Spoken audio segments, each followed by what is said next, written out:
episode number 70.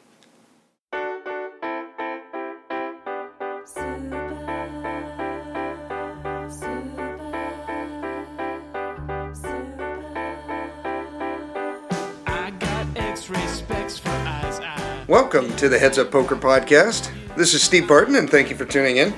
Got a great show for you today. No guest. What I was going to do is we just had a study session yesterday with the guys, me, Doug, Mike, and Carlos. And we took one of my tournaments and we kind of dissected the last, 15 or 20 hands. Several of them pretty in-depth. And I was recording it all, and I was going to throw it in at the end of this podcast until afterwards I realized that both of my recording programs were 10.7, and so they were done, not working, and they're since fixed now, so that won't be a problem again. But so that content is just lost out in the abyss of podcasting, so that'll never happen. But I do remember what we were talking about, and this might actually be better because a couple of the hands we dissected down to the finest minutiae, and there was a lot of dead time just plugging numbers into Flopzilla and ICMizer, and so I'm going to give you guys kind of a summary in the strategy section of a few of the hands so that you can kind of just get down to the meat of what it is that we discovered and through all the calculations and stuff of what we got. But, so that was a lot of fun. That was a good study session. Usually there's one of us that either I'm working and can't do it or, or Mike can't make it or Doug can't make it or whatever, but all four of us were there, so it was really cool. It was a good study session, and, it's really shown me the value of having a group of guys that you regularly get together with every week and just talk poker because, very often two of us will go one way on one subject, believing that the right move here is a fold, and other two guys will believe the right move is a raise, something completely different.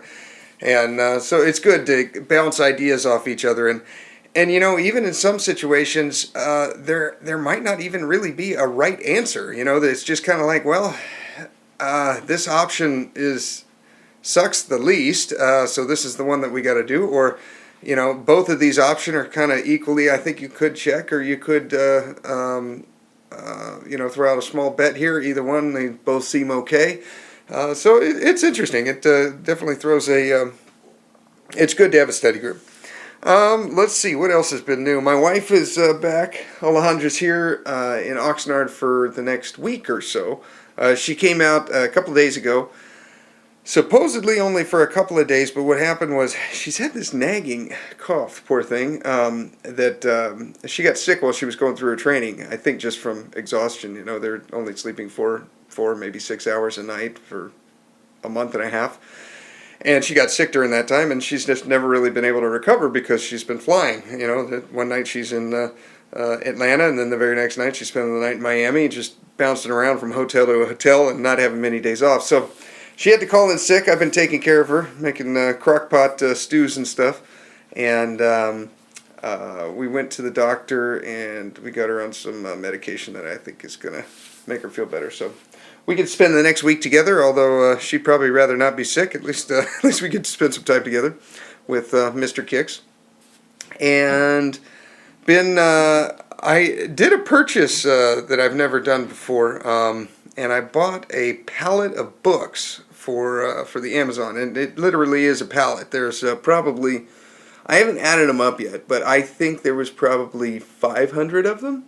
Maybe that, I don't think that's an exaggeration. There's got to be more than 400 total of books. Let's say there's 500 just to make it even. About 125 of them, maybe 25%, maybe 100. Maybe 20% of them I can't sell, so those I'm going to donate to a bookstore or something. But the other ones are pretty damn profitable. On each book, I'm probably, they'll sell anywhere from $6 to $10 on Amazon, and I'll probably net anywhere from $1.50 a book to as much as $5 a book. Over the course of the next year, I think, is probably how long it'll take me to sell them. So I'm going to have to pay the shipping. The books are kind of heavy to mail. But, despite all that, I think I'll probably sell 3 a day for the next well, maybe a year is a little exaggeration, but I'll probably sell 3 a day for the next several months. So that'll be cool. I'm excited about that. I tweeted out a picture of the back of my new air quotes pickup full of the books. But my wife really doesn't like those small little sales. She would much rather get you find this nice chair, this I don't know, some type of medical device like a blood pressure cuff or something that you're able to get for kind of cheap, and then it sells for a lot. But I really like those little small dollar items that you can get a lot of. Like 100 baby food. That each one you're only making $2 on each baby food. It may take you a month to sell, but you're consistently making $5 or $6 a day on that specific item. And same goes with these books. So these are going to be fun. I hired my neighbor. I can't remember if I talked about this or not, but I hired my neighbor to start doing some of the computer work for me when it comes to Amazon. So like the bidding, the online auction bidding is always every Wednesday from 2 o'clock until 6 o'clock every Wednesday. And so what I'll do is I'll go on there and I'll find out which items I want to bid for. And I'll put that the max bid that we can go on this one item is $6, and the max bid that we can go on this other, pillowcases or whatever is $3, and on this mattress topper is $20 or whatever it is. I set the margins for him, and he's a big gamer. He plays a lot of video games, and so he's able to figure out pretty quickly how to put this screen up on his TV, and he can use his keyboard and everything because his computer's down, but he can link it to his phone and throw it up on his TV, and then use his Xbox controller to to do all the bidding. So, so I pay him every week to do the auctions, and then that frees up another 4 hours for me to devote towards poker or this podcast or doing some other aspect of the Amazon business. So that has been fun, and I got a lot of positive feedback about the Monica interview. I'm glad you guys liked that. She wrote me later saying that she was happy to be on, and that was especially interesting for me when I listened to it a couple of times. After the editing, and then when the podcast aired, and it. I think I want to get some other Euros on the site because, at least for her, I'm pretty biased because she's the only one I really know, but her play is different, not by a whole lot, but I definitely did learn some stuff having her on. So if you guys have any suggestions about guests, specifically the European type, send them my way. Throw them on Twitter at HeadsUpPoker.Podcast, or shoot me an email, headsuppokerpodcast@gmail.com. And I'll see if I can get them in. What else? I think that's it. Let's go into the strategy section. And pulling this up, this is a Bovada tournament, and the buy-in is $15. No, I'm sorry. It's $16.50. So the rake is $1.50. So it's a $15 tournament. And we're pretty deep. We're in the money, and if I remember right, I cashed for $33, and the buy-in was $15. So we're up a little bit from a min cash. I think the min cash was probably $25. So we're like the next level up from that. If I had to guess, I would say we're probably down to 2 tables, something like that. And we are in the big blind with 10-5 offsuit, and we have a UTG +1 raises, and then we have a small blind flat call, and we're in the big blind with 10-5 offsuit. Blinds are 4 and 800, and it's 800 for me to call into a pot of 4640. So this right here started a bit of a debate, whether or not we can justify calling with any 2 cards, because that's almost what we're doing here. Carlos and I went over a hand, I think last week, where either I had 7-2 offsuit or he did in the big blind, and then we kind of decided, well, is this a call or is it not? And then we plugged a bunch of things into Flopzilla, and it basically turns out that cards like this, like 10-5 offsuit, where you've got a 6, 7, 8, 9, where you got a 4-gapper, can you justify, even though we're getting 6-1 a call here? Okay, what are we going to really need to continue with this hand? We're going to need to have some kind of straight. We're going to need to have some kind of, we're kind of discounting flushes here. Because, okay, if you get a flop, we got the 5 of spades and 10 of diamonds. If we get some kind of flush with the 5 of spades, we cannot feel comfortable with that hand. Even with the 10 of diamonds, we're probably going to have to check back on the river or something if we make our flush then. So we didn't really plug those values into Flopzilla, doing the low any 2 card kind of things here when you're getting these kind of odds. So our main thing was flopping trips, flopping 2 pair, basically 2 pair or better, so those were the values we plugged for there. It still came down to only like 10%, even when we were being generous about the hands that we might flop something that we can go with. So 1 out of 10 times, and the amount that we're getting is 6-1. Then you could also justify, well, most of the players on the site are probably fish, and maybe our skill can overcome that. I don't know. I think things like, after doing the work that we did, this probably took about half an hour. The absolute crap, like 9-2 and 7-2, and we even plugged some stuff in for 7-5 offsuit, and we were kind of split as to whether we could even justify completing with that, even getting these odds. But definitely the trash. After we did it, we all agreed that we should not be completing with this. Higher. Well, I shouldn't say higher, but what I'm thinking is like 7-9 offsuit, 8-6 offsuit is probably okay, and then things like 6-7 offsuit is good. 7-5 offsuit, flip a coin, and then 7-4 offsuit. Probably just let those go. You're better off just folding. You're going to be out of position, against one of the players for the rest of the hand. In this spot, min raise UTG +1, small blind completes, and now we're in the big blind with 10-5 off. It's probably a fold. But anyhow, what I do is I end up completing. And we go to the flop. And this is one of those that it's actually not that bad for 5-10 offsuit. The flop is 7-8-9 rainbow. Okay, so if you're going to complete with 10-5 offsuit, this is probably the kind of flop you want to see. I'd say it's definitely in the top 10% of what you're hoping for, we flop open-ended straight, so any jack or any 6 will give us a straight. Unfortunately, it's going to be a 4-card straight, so it's going to be fairly obvious. It's not like when you're double-gutted and you can be pretty disguised. This is going to be a game of, does he have a 10 or not? If we hit a jack or if we hit a 6, and that's it. It's pretty obvious that a straight could be out there. It's not hidden, right? So what to do? The small blind checks. We had a little debate on here whether leading out was better or just checking. And we kind of decided that checking was better because you get to see what the original opener does behind you. And you kind of gain information by checking. We don't have a hand yet. We've only got 10 high. This board's pretty wet. We like checking. I think a lot of benefits to checking. So that's what I did. I check, and the original opener checks behind. So now that we know that, the small blind checked on this, the original opener checked behind, they probably have overcards here. So cards that would be bad for us would be things like ace, king, or a queen. Everything else is probably pretty safe. And of course a jack or a 6 is bueno.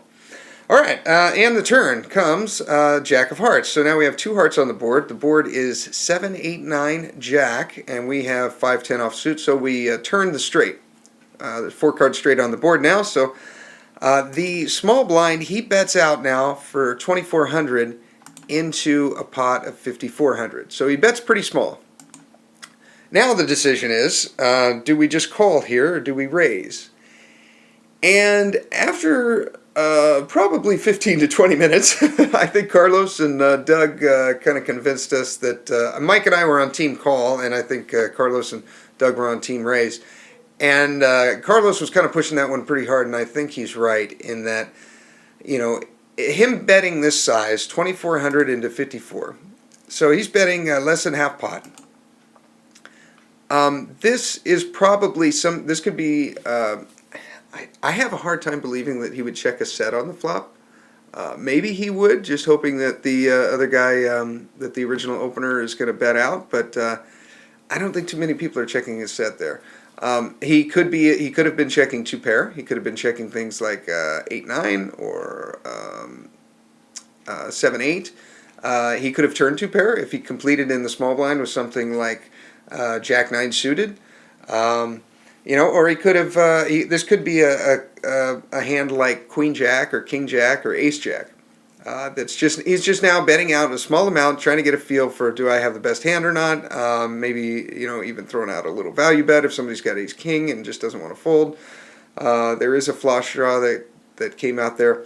I guess my point after all this is that I think, and we came to the conclusion, this is a good spot to raise because he's. You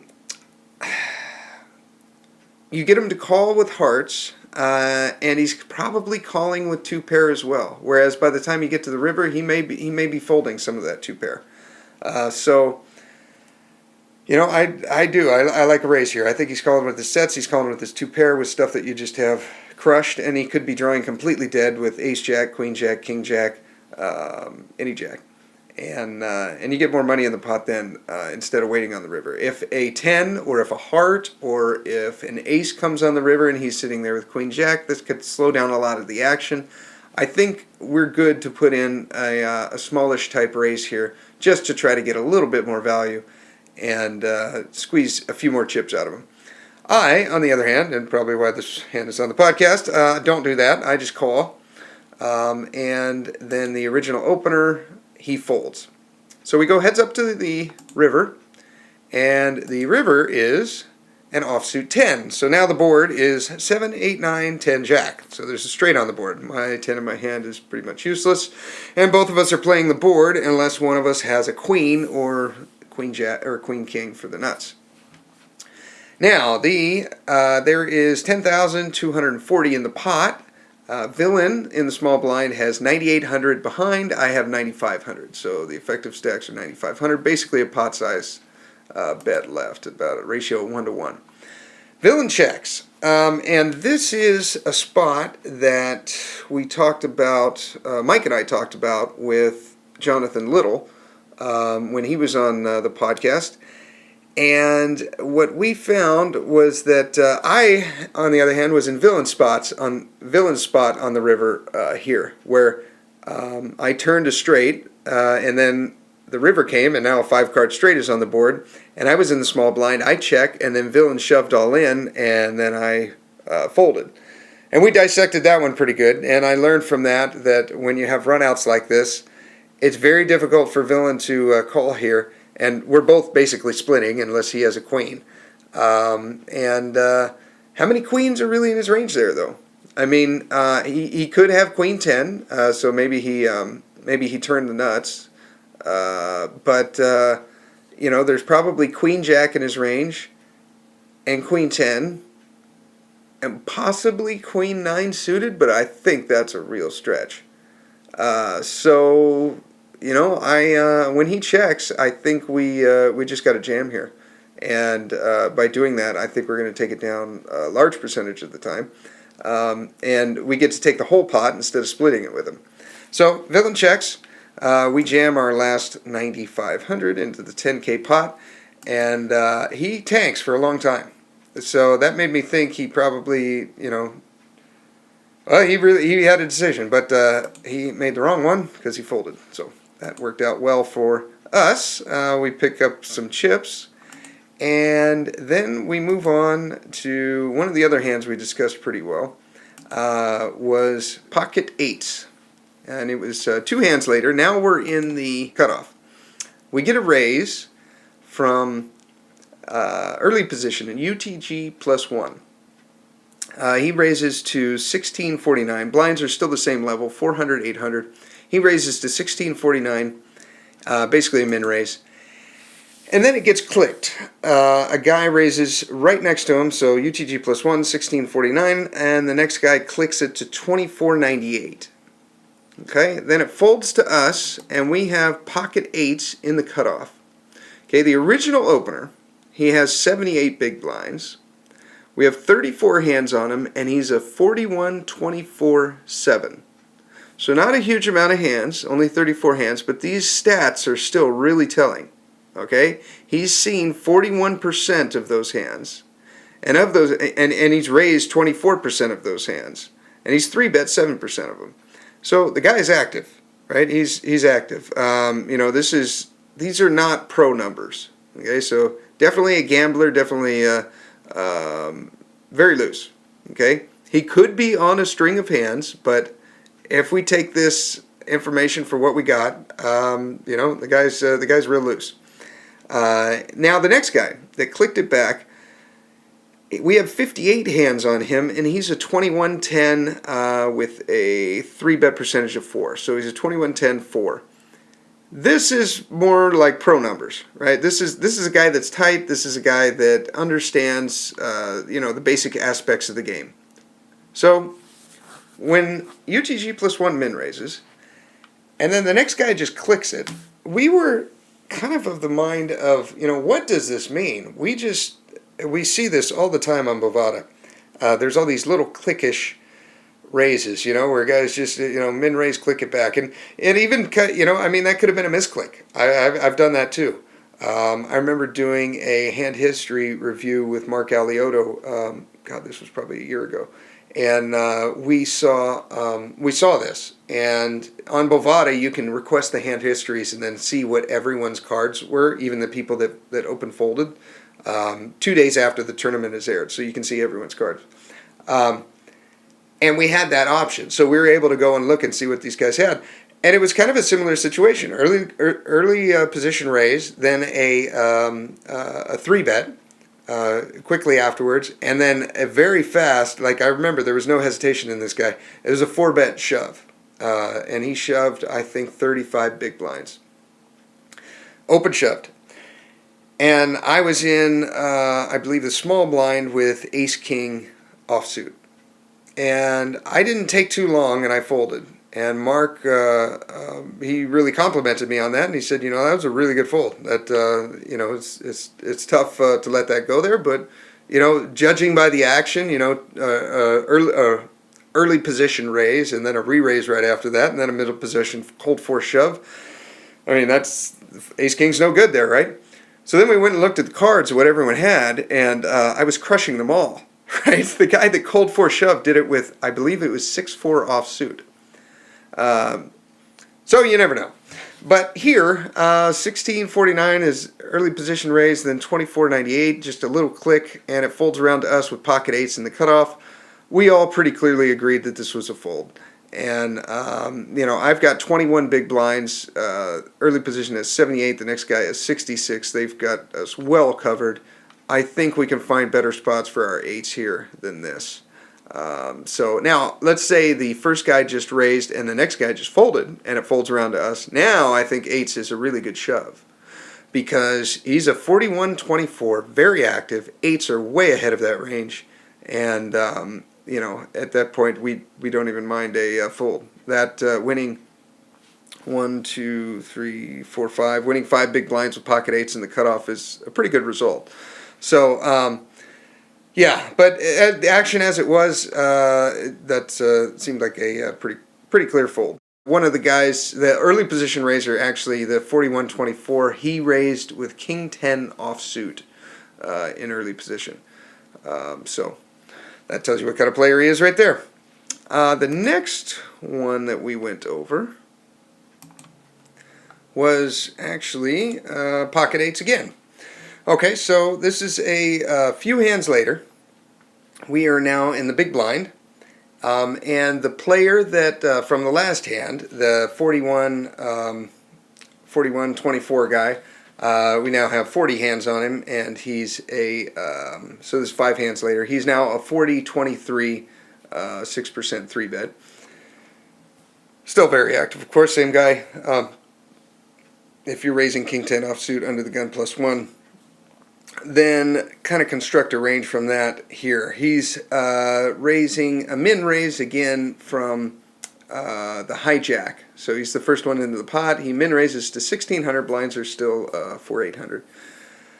He min raises to 1,600. The cutoff and the button fold, small blind calls, and we are in the big blind here with pocket eights.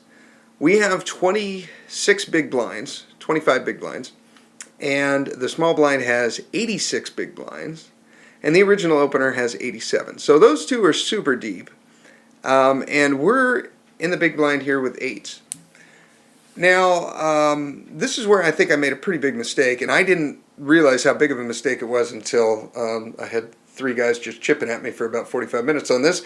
But what my reasoning was, I thought flicking in a call would be good here, and I'll just kind of be, set dependent. I'll be, set mining with 25.7 big blinds. I thought that would be a good thing to do, and I imagined myself shoving there with 20 big blinds or less. But after listening to my buddies, they're saying that this is an obvious shove, and it should be a really easy shove because you have a guy that's raising so wide. If he's doing it with King 10 offsuit in early position, then imagine what his range is here in the cutoff. If he's even positionally aware, he may not be. But eights is way ahead of his range. He's a 40-23. He's in late position, and on top of that, just making the deal even sweeter is the small blind called. We've only got 25 bigs. Those guys have us way covered. Let's just shove it in here. We can win, 6 big blinds. Stuffy Baker. Yeah, this should just be an auto shove, and I don't do that.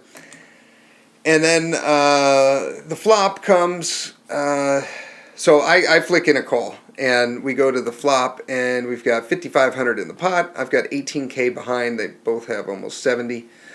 And the flop is 3 of diamonds, 3 of spades, ace of spades. So ace, 3-3, 2 diamonds.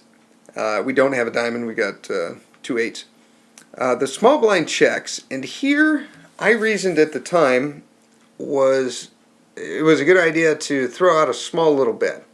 And basically turning my eights into a bluff and representing like an ace. I wanted my hand to look like kind of like a weak ace, and I was hoping that they would play pretty face up and fold all their king queens and stuff that have a decent amount of equity against eights, and kind of a bit of a value bet too. If they got queen jack or things like that, I don't want them to get a free card. So I threw out a little bet.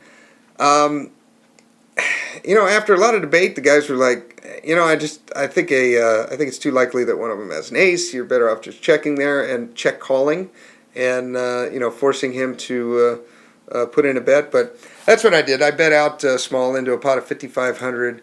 I bet 2-2-2-2, and we get the original opener calls, and then the small blind, he lets it go. He folds. So we go heads up to the turn.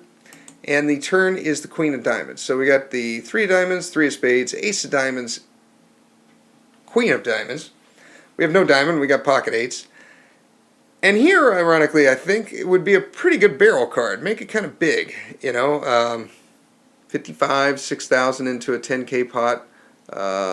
Maybe even bigger than that. But no, I didn't follow through. I think I got a double barrel there if I'm going to fire the ace, and really the move is to check that board on the flop. When the queen turns, I check. Villain checks behind. And then the jack of diamonds comes on the river. So I think this would even be a good spot to just barrel and just put in a big bet. There's 10K in the pot. Put in something like 6. We've got 16 behind. Put in something like 8 maybe. Maybe even overbet the pot a little bit. And I think he's folding quite a bit of his range. I don't think he's calling unless he's got a diamond at that point. But I don't do that either. I just check, and he checks behind, and he has a ace-9 suited. So his range was a little bit stronger than we thought. He might have called our shove if we'd gotten it in. Results-oriented. I think I lost the minimum to be able to get down to showdown, because I think if I'd checked the flop, he probably would have bet more than 2,200, and then when the 2 scare cards came, he was happy to just check it down. I think he's a little loss-averse. So those are good notes to take on players like that. When you see that they're not going for value, I always make a note of LA, loss-averse, like he's afraid of. He's trying to prevent losing money instead of gaining every little edge that he has. Anyhow, those were the kind of a synopsis or a little overview of the hands that we went over. And I would like to thank Elliott Rowe for sponsoring the podcast. If you guys have not yet gotten your free MP3, your Tilt Buster MP3, if you find yourself just PO'd after a bad beat, you're sitting there slamming your mouse. If you're on your second computer because the last one you treated like Bo Jackson treated a baseball bat, get your free MP3. Click on the link in the show notes. It'll take you straight to the download page. You can put it right on your iPhone or your Android or whatever your smartphone is, and you can listen to it before you play. The key is to listen to it before you play. Don't go and play and then listen to it. That kind of defeats the purpose. You want to listen to it before you play. So you can sit down on your couch, put in your little earbuds, press play. It's only 7 minutes long, and it's this guided meditation that leads you through kind of a process that you can execute the next time you play. The next time you feel yourself getting tilted, he plants these little suggestions in your subconscious, and you'll find right when you start to feel your blood boil, you take in a deep breath through your nose and you let it out through your mouth, and then you realize, you know what? It's just poker. Let's have some fun. Let's play cards. And it's gone, and it's done, and you don't get that feeling of tilt. So I know it works. But if you want to get some of his MP3s, click on the link in the show notes. Go to Elliott Rowe go to PokerMindCoach.com and use the code HUPoker, and you'll get yourself a little 10% discount, and you will help out your favorite podcast. So I believe that is it. I will bid you farewell until next week, and thank you for tuning in. Here is your weekly motivational speech. The greats think differently. The greats see differently, right? The greats have a different worldview. The greats, they approach the game in a totally different way. So I need you to do me a huge favor. I need you to think about what you're thinking about when your effort is low. Because if you can get this, you can get any success you want in life. You can have anything you want in life if you can get this. The next time you give a low effort, right? You give it 70% or 50% or 30%. I want you to think about what you're thinking about when your effort is low. If your effort is low, you're probably not thinking about the opportunity. You're probably thinking about the obligation.